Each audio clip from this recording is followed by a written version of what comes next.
ఇది పరీక్షల సీజన్. పొద్దున లేచి నుంచి రాత్రి పడుకునే వరకు పుస్తకాలని బట్టి పట్టడం, అలాగే కంబైన్ స్టడీలు, నైట్ అవుట్లు, పుస్తకాలతో ఫైట్లు ఇవన్నీ చేస్తూ ఉండి ఎలాగోలా పరీక్షలు రాసి తడబడి జ్ఞాపకం తెచ్చుకోక మొత్తానికి పరీక్షల్ని గట్టెక్కిస్తారు. దాని తర్వాత మరి ఏం చేస్తారు? పరీక్షల తర్వాత ఏం చేయాలి? పై చదువులకు వెళ్ళేందుకు, కెరీర్ గురించి ఆలోచించేందుకు మళ్ళీ చదువుకోవాలా, లేదా రిలాక్సేషన్ కోసం మనం ఏమైనా ఆటలపై దృష్టి కేంద్రీకరించారా, లేదంటే చదువుకుంటూనే మనకి ఇష్టమైన పనులు ఏమైనా చేయాలా? ఏది చేయాలి, ఏది చేయకూడదు? మొత్తానికి ఇది ఇవాళ టాపిక్, పరీక్షల తర్వాత ఏం చేయాలని. దీని గురించి మనకు వివరించడానికి ప్రముఖ వ్యక్తిత్వ వికాస నిపుణులు ఆకెల రాఘవేంద్ర గారు మనతో పాటు సిద్ధంగా ఉన్నారు. Hi sir, welcome to show. అలాగే మనతో పాటు కొంతమంది కాలేజ్ స్టూడెంట్స్ కూడా ఉన్నారు, వారికి కూడా వెల్కమ్ చెప్దాం. Hi friends. రాఘవేంద్ర గారు, ముందుగా ఇది సంతోషంగా ఉంది నాకు. అసలు పరీక్షల తర్వాత ఏం చేయాలి అనే పదం విన్న తర్వాత నాకు అనిపించింది, ఇలా ఆలోచించే వాళ్ళు మ్యాక్సిమం ఇప్పుడు లేరు. పరీక్షలకు ఏం చేయాలి, పరీక్షలు తీసుకుని జాగ్రత్తలు ఏంటి, పరీక్షల తర్వాత జరిగేదేంటి మాత్రం బాధపడుతున్నారు. కానీ పరీక్షల తర్వాత ఏం చేయాలి మాత్రం దానికే నాకు సంతోషంగా ఉంది. దాని గురించి ముందు మీరేమంటారు? ఎందుకు యాక్చువల్గా దాదాపు ఎగ్జామ్స్ అయిపోయే పొజిషన్ వచ్చింది. ఎగ్జామ్స్ వరకు ఎగ్జామ్స్కి ఎలా ప్రిపేర్ అవ్వాలి అంటారు. ఎగ్జామ్స్ అయిపోయిన తర్వాత మహా అయితే 2 కేటగిరీస్ ఉంటాయి మనకి. ఒకటి మొత్తం పుస్తకాలని పక్కన పెట్టేసి బిందాస్ ఆడుకునేవాళ్ళు.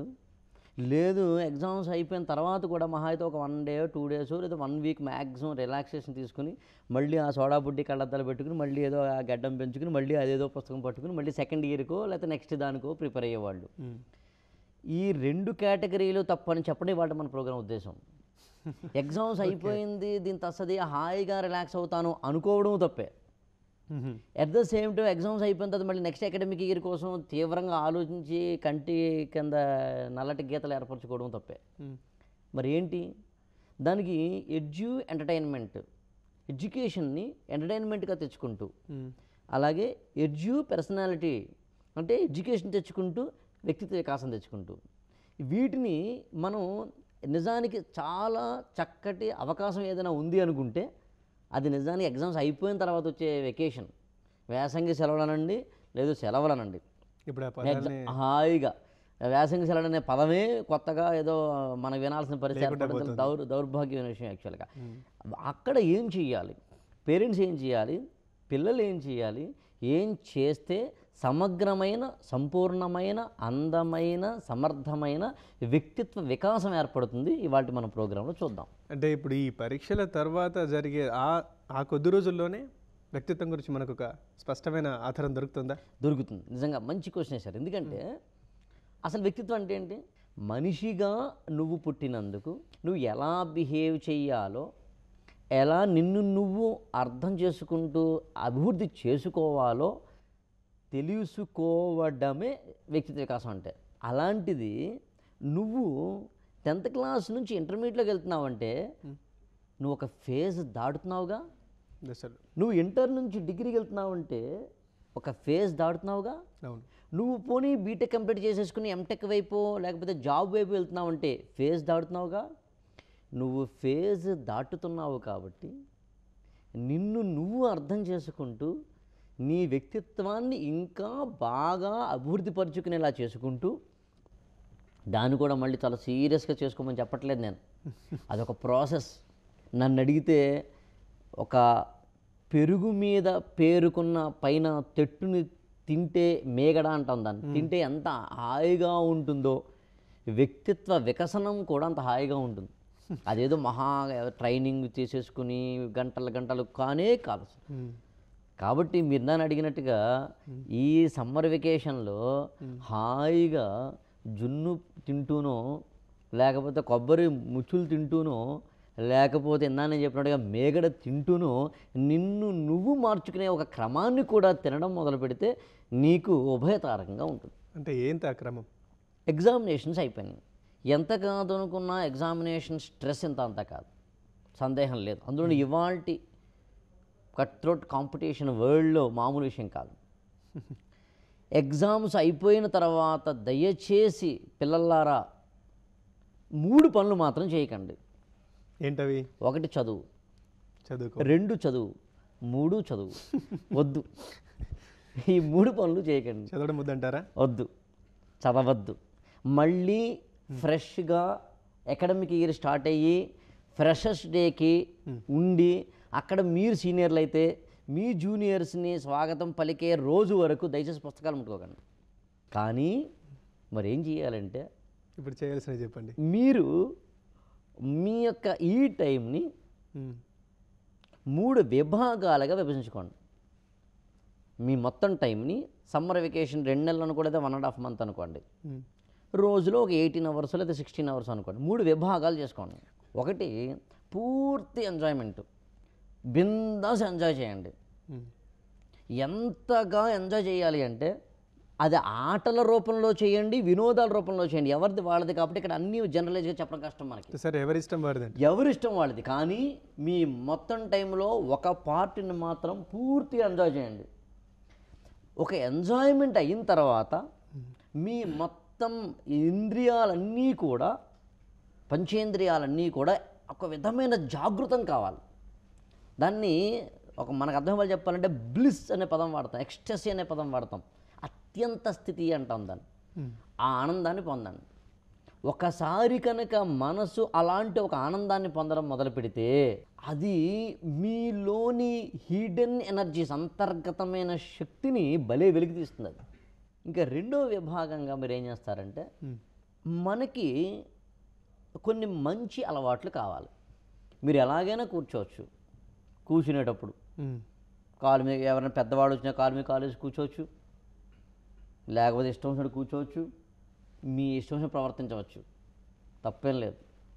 కానీ ఒక ఇంటర్వ్యూ బోర్డులోకి వెళ్ళినప్పుడు మాత్రం నేను ఇష్టం వచ్చినట్టు ప్రవర్తిస్తాను సార్ అంటే కుదరదు. ఎలా మాట్లాడినా నీ కమ్యూనికేషన్ స్కిల్ జాగ్రత్తగా లేకపోతే నీకు ఇంటర్వ్యూలో మార్కులు పట్టలేదంటే జాబ్ రావట్లేదు. నేనేమంటానంటే ఈ టైంలో ఇంకొక విభాగం ఉంది కదా, దాన్ని చక్కగా ఇట్లాంటివి నేర్చుకునే ఒక ప్రాసెస్ పెట్టుకోండి. మూడవది ఏంటంటే, ఒకటి ఎంటర్టైన్మెంట్ పూర్తిగా, రెండేమో మన యొక్క ఎటికెట్ వాటిని మార్చుకోవడం, మూడవది మీ ఇష్టం వచ్చిన బుక్ కూడా చదవండి. పుస్తకాన్ని చదవండి, బుక్స్ చదవండి. బుక్స్ చదివేంత టైము లేని, అలవాటు లేని, అభిరుచి లేని వాళ్ళు ఎవరైనా ఉంటే కనీసం న్యూస్ పేపర్ చదవండి. న్యూస్ పేపర్లో సినిమా పేజీ, స్పోర్ట్స్ పేజీ మాత్రమే చదివే అలవాట్లోంచి బయటపడి చాలామంది మిగతావి కూడా చదవండి. దీనివల్ల లాభం ఏమిటి అని అడగచ్చు. ఇవాల్టి ప్రపంచంలో నువ్వు ఎదగాలి అంటే నీ అకాడమిక్ బుక్స్లో ఉండే నాలెడ్జ్ మాత్రమే సరిపోదు. దాంతోపాటు నీకు అదనపు నాలెడ్జ్ కూడా అవసరం ఇవాళ. కాబట్టి ఈ 3 విభాగాలు చేసి, ఇందులో ఎక్కడ స్ట్రెయిన్ గురించి మాట్లాడట్లేదు నేను. పుస్తకాలు చదవమంటే నా ఉద్దేశం చాలా సీరియస్ రీడింగ్ ఇవ్వట్లేదు నేను, నాన్ సీరియస్ రీడింగ్. సరే, అలాంటివి ఎలా ఉండాలి ఏంటనేది మనం ముందు ఈ ప్రోగ్రాంలో చూద్దాం. నా పేరు రాకేష్, గీతాంజలి కాలేజ్ నుంచి వచ్చాను సార్. ఎంజాయ్ చేయాలి అంటే బ్లీస్ రావాలన్నారు. అది రావడానికి పిల్లలు చాలా ట్రై చేస్తున్నారు, కానీ కాంపిటీషన్ అంటున్నారు పేరెంట్స్, లెక్చరర్స్. ఇప్పుడు ఒక ఇంటర్మీడియట్ స్టూడెంట్ని తీసుకుంటే వాళ్ళని అసలు ఒక 2 రోజులు కూడా వాళ్ళకి హాలిడేస్ లేకుండా చేస్తున్నారు. వాళ్ళకి అది రావాలి అంటే, మీరన్న బ్లీస్ రావాలి అంటే ఏం చేయాలి? కంప్లీట్ పర్సనాలిటీ ఎప్పుడు వస్తుందంటే మానవుడికి, లేదా మనిషికి, లేదా మామూలు యూత్కి, ఎవరికైనా సరే, అతను ఎప్పుడు ఏ సందర్భంలో ఏ పని చేయాలో ఆ పని చేసే నేర్పరతనం వచ్చిన మాత్రం వస్తుంది. ప్రతిసారి నువ్వు రిలాక్స్డ్గా డన్ల పొర మీద పడుకోవాల్సిన అవసరం లేదు. తేడా తెలుసుకోవాలి. ఎగ్జామ్స్ అయిపోయిన తర్వాత కూడా 2 రోజులు 3 రోజులు మాత్రమే గ్యాప్ ఇచ్చి మళ్ళీ రుబ్బుడు కార్యక్రమం దయచేసి వద్దు. మార్కుల జీవితానికి కావాల్సింది, పుస్తకాల జీవితానికి కావాల్సింది. మన పిల్లలు ఒక కష్టం వచ్చినప్పుడు, కింద పడిపోయినప్పుడు, కాలు విరిగిపోయినప్పుడు, గుండెల్లో నొప్పి వచ్చినప్పుడు, ఎప్పుడైనా ఏదైనా తీరని కష్టం వచ్చినప్పుడు, అతను చేస్తున్న జాబు 2 ఏళ్ళలో 3 ఏళ్ళలో చేసి హఠాత్తుగా జాబు పోయి రాత్రికి రాత్రి వీధిని పడిపోయినప్పుడు తనను తాను నిలబెట్టుకోగలిగిన క్యారెక్టర్ని కనుక మన పిల్లలకి మనం ఇవ్వనప్పుడు మార్కులు ఏం ఉపయోగం? కాబట్టి వేసవి సెలవులని వాటికి ఉపయోగించండి. సెలవులు ఉంటే కనుక ఆ టైం ఉంటే కనుక ఏమైనా చేయండి అని మీరు అంటున్నారు. కానీ ఇప్పుడు గమనించి చూడండి ఎక్కడ అట్లాంటి పరిస్థితి లేదు. 10వ తరగతి వరకు పిల్లలకు మాత్రమే వేసవి సెలవులు అనే పదాలు మనకు వినబడుతున్నాయి. ఇంటర్ నుంచి చూస్తే ఎగ్జామ్స్ కాగానే ఒక టార్గెట్ ఉంటుంది, ఎంసెటో సంథింగ్ ఇంకేదో ఒకటి. ఆ ఎంట్రన్స్ కాగానే ఇంకో ఎంట్రన్స్ ఉంటుంది, ఇంకో ఎంట్రన్స్ ఇది రాయాలి. ఆ టైంలో వాటిని ఆలోచిస్తున్నసరికి నెక్స్ట్ ఇయర్ వచ్చేస్తుంది. నెక్స్ట్ దేంట్లో దాంట్లో జాయిన్ అయిపోవడం ఉంటుంది. పూర్తిగా 24 గంటలు 365 రోజులు దాని గురించి ఆలోచించడం ఉంటుంది. ఎక్కడ గ్యాప్ దొరుకుతుంది ఇక్కడ? మరి గ్యాప్ దొరకకుండా ఏం చేయాలి? యాక్చువల్గా ఏంటంటే సిస్టంలోంచి వచ్చే సమస్యలు కొన్ని ఉంటాయి. అంటే వ్యవస్థ పరంగా, అంటే మనందరం ఒక వ్యవస్థలో ఉన్నప్పుడు, ఉదాహరణకి మనం ట్రాఫిక్లో వెళ్తున్నప్పుడు ట్రాఫిక్ జామ్ అవ్వడము అనే సమస్య అందరికీ ఉంటుంది. అది వ్యవస్థాపరమైన సమస్య అది. రైట్. సరే, వ్యక్తిగత సమస్యలు ఎవరికైనా ఉండేవి అవి. నేనేమంటాను, చాలా జాగ్రత్తగా వినండి. ఇంగ్లీష్లో ఒక సామెత ఉంటుంది, wound is inevitable but suffering is optional అన్నారు. గాయం తప్పనిసరి, ట్రాఫిక్ జామ్ తప్పనిసరి, ఎంట్రన్స్లు తప్పనిసరి, ఎగ్జామ్స్ తప్పనిసరి, కాంపిటీషన్ తప్పనిసరి, సెలవులు కూడా లేకుండా నిన్ను చదువుకో అని రుబ్బేసే కళాశాలలు, రుబ్బేసే తల్లిదండ్రులు తప్పనిసరి. ఇందులోంచి నిన్ను ఎలా మార్చుకుంటున్నావు అనేది నీ చేతిలో ఉంటుంది. మన ప్రోగ్రామ్ ఇవాళ దాని మీద దృష్టి పెడుతున్నాం మనం. ఎంట్రన్స్ ఎగ్జామినేషన్స్ అయినా ఇంకొక ఎగ్జామినేషన్స్ అయినా కానీ కంటిన్యూస్గా మీకు ఉంటాయి. అది సిస్టంలో భాగంగా నువ్వు ఫేస్ చేయాలి. నేనేమంటున్నానంటే 8th క్లాసో 9th క్లాసో 10th క్లాసో అయిపోయిన తర్వాత అక్కడి నుంచి పిల్లలకి మీరు నేర్పండి. ఇంటర్మీడియట్ పిల్లలు నేర్పాల్సిన ఇంటర్మీడియట్ పిల్లలు నేర్పండి, డిగ్రీ పిల్లలు నేర్పాల్సిన డిగ్రీ పిల్లలు నేర్పండి. మీరు ఏ పిల్లలకి ఏ విధమైన ఈ అదనపు సప్లిమెంటరీ మనం అన్నామో నేర్పే ప్రయత్నం చేద్దాం మనం. నేను మాట్లాడే దాని గురించి ఆటోమేటిక్గా సరిపోతుంది. ఇట్స్ యువర్ డ్యూటీ, మీరు నిర్ణయించుకోండి అని అంటున్నారు. సరే, ఇక్కడ ఉన్న వాళ్ళంటే ఓకే అని నేను అనుకుంటాను, కానీ అందరూ వీళ్ళే కాదు కదా.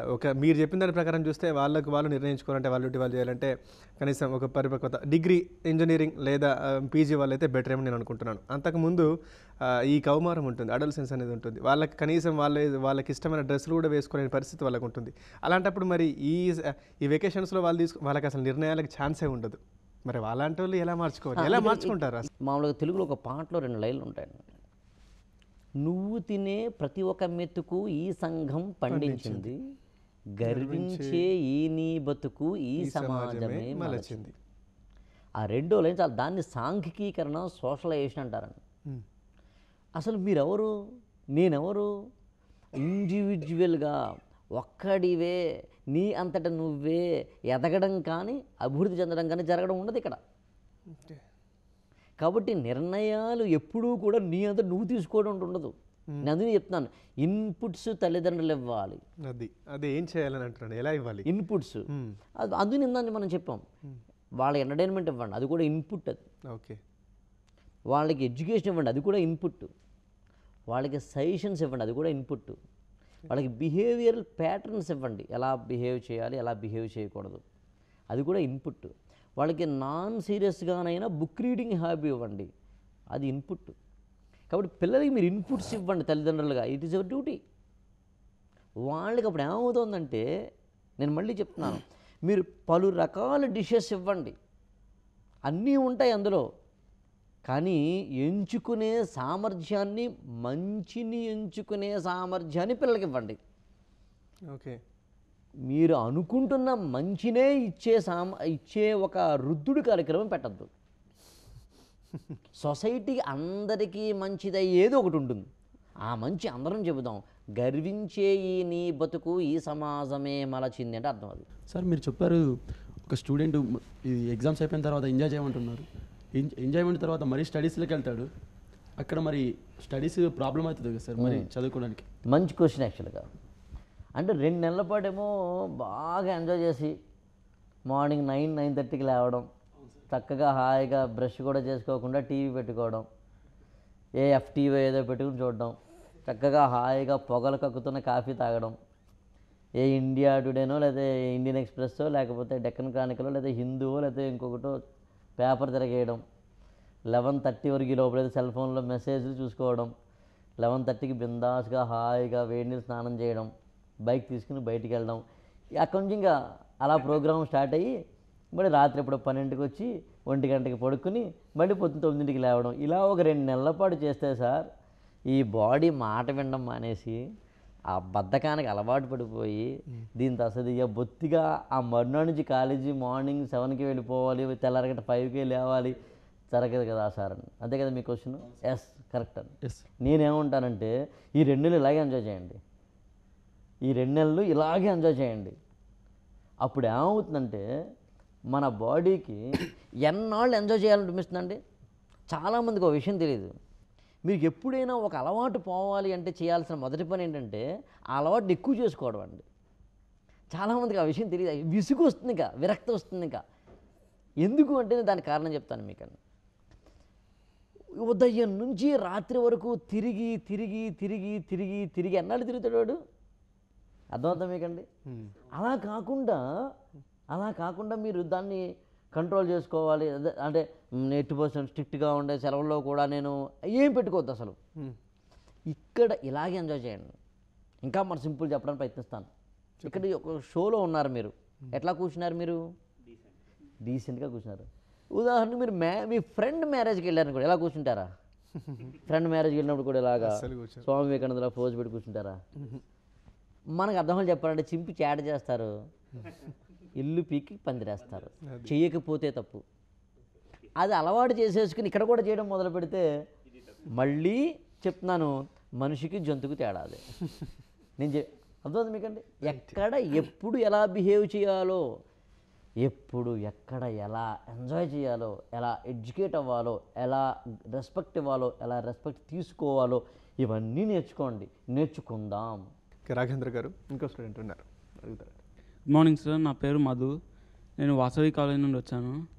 ఇంతసేపు మీరు చెప్పారు కదా, ఇది ఎగ్జామ్స్ అయిపోగానే పర్సనాలిటీ డెవలప్మెంట్ అని అలా కోర్సెస్ చేయమని అలా చెప్పారు కదా. మళ్ళీ దానికోసం మళ్ళీ సెపరేట్గా ఇన్స్టిట్యూషన్స్కి వెళ్ళి కోచింగ్ తీసుకోమంటారా, లేకపోతే ఎలా చేయమంటారా? మీ ఉద్దేశం ఏంటి దానిపై? ఇక్కడ యాక్చువల్గా నా ఉద్దేశం ఏంటంటే సమ్మర్ని లేదా మీ యొక్క వెకేషన్ని ప్రొడక్టివ్గా ఉపయోగించుకోండి, అట్ ద సేమ్ టైం అకాడమిక్గా ఉపయోగించుకోవద్దు అని చెప్పడం నా ఉద్దేశం. ఇవాళ స్పోకెన్ ఇంగ్లీష్ ఇన్స్టిట్యూషన్స్ ఉన్నాయి, పర్సనాలిటీ డెవలప్మెంట్ ఇన్స్టిట్యూషన్స్ ఉన్నాయి. మీకు ఎవరికైనా యాంకరింగ్ లాంటివి, న్యూస్ ప్రెజెంటే అవ్వాలని చెప్పి ఏమైనా ఇంట్రెస్ట్ ఉంటే కనుక వాటికి ఉన్నాయి. ఉదాహరణకి మన హెచ్ఎంటీవీ వాళ్ళే ఇండియన్ స్కూల్ ఆఫ్ జర్నలిజం అని anchoring course, news presentation course ఉంది. వీకెండ్లో సరదాగా చేయండి. వేసవి సెలవుల్ని ఎగ్జామినేషన్స్కి ముందు ప్రిపేర్ అయినట్టుగానే ఋషుల్లాగా తపస్సు చేస్తూ గడ్డాలు పెంచుకుని ప్రిపరేషన్లా ఉండే ప్రయత్నం చేయడం తప్పు. వేసవి సెలవుల్లో విపరీతమైన ఎంజాయ్మెంట్ పెట్టుకుని ఆ 2 నెలల్ని వృధా చేసుకోవడం కూడా తప్పు. నాన్ సీరియస్గా ఉంటూ, ఎంటర్టైన్మెంట్గా ఉంటూ, ఎడ్యుకేటివ్ అవుతూ, ప్రొడక్టివ్గా వినియోగించుకుంటూ, ఉభయతారకంగా ఉండేలాగా చక్కగా ఉండే మిమ్మల్ని మీరు తయారు చేసుకునే ఒక ప్రణాళిక సిద్ధం చేసుకోండి. తల్లిదండ్రులది బాధ్యత, పిల్లలు దాన్ని అనువర్తించాల్సిన బాధ్యత. అది చెప్పడం మన ఉద్దేశం. ధన్యవాదాలు రాఘేంద్ర గారు. పరీక్షల సమయంలో కాకుండా పరీక్షలు అయిపోయిన తర్వాత ఏం చేయాలో చాలా చక్కగా వివరించినందుకు, అలాగే థ్యాంక్ యూ ఫ్రెండ్స్ మాతో పాటు సహకరించినందుకు. సో చూసారుగా, మొత్తానికి పరీక్షల తర్వాత దొరికిన ఈ కాస్త సమయాన్ని సద్వినియోగం చేసుకోండి అంటున్నారు వాకెళ్ళ రాఘవేంద్ర గారు. దీనికి మనకు 3 పద్ధతులు ఆయన చెప్పారు. మొదటిది, మనకి ఇష్టమైన ఏదైనా రంగాన్ని ఎంచుకొని దాంట్లో నేర్చుకోమంటున్నారు. డ్యాన్స్ కావచ్చు, కంప్యూటర్ కావచ్చు, లేదా మీకు ఇష్టమైన కోర్స్ కావచ్చు, ఇంకేదైనా కావచ్చు. అండ్ 2, మంచి అలవాట్లు నేర్చుకోండి. నలుగురితో ఎలా మాట్లాడాలి, ఈ పోటీ ప్రపంచంలో మనం ముందుకు వెళ్ళాలంటే ఎలాంటి పద్ధతులు అవలంబించాలి, ఆ అలవాటు నేర్చుకోండి. అలాగే 3, పుస్తకాలు చదవమంటున్నారు. సరే, ఈ టైంలో ఎవరికి పుస్తకాలు చదివే టైం లేదంటున్నారు, ఇంట్రెస్ట్ లేదంటున్నారు. అట్లీస్ట్ పేపర్ అయినా చదవమంటున్నారు. ఎందుకంటే మన చుట్టూ జరిగే ఈ సమకాలీన పరిస్థితులు మనకు అర్థమవుతాయని, దాంతో మన భవిష్యత్తు బాగుంటుంది అని అంటున్నారు. అయితే ఈ 3 పద్ధతులు విద్యార్థుల కన్నా ఎక్కువగా తల్లిదండ్రులే ఈ విషయంలో కీలక పాత్ర పోషించాలి. ఈ విషయాన్ని తల్లిదండ్రులు గుర్తించాలని ఆశిద్దాం. ఇది ఇవాల్టి కపిల్ షెట్స్ జై హో సక్సెస్ మంత్రం.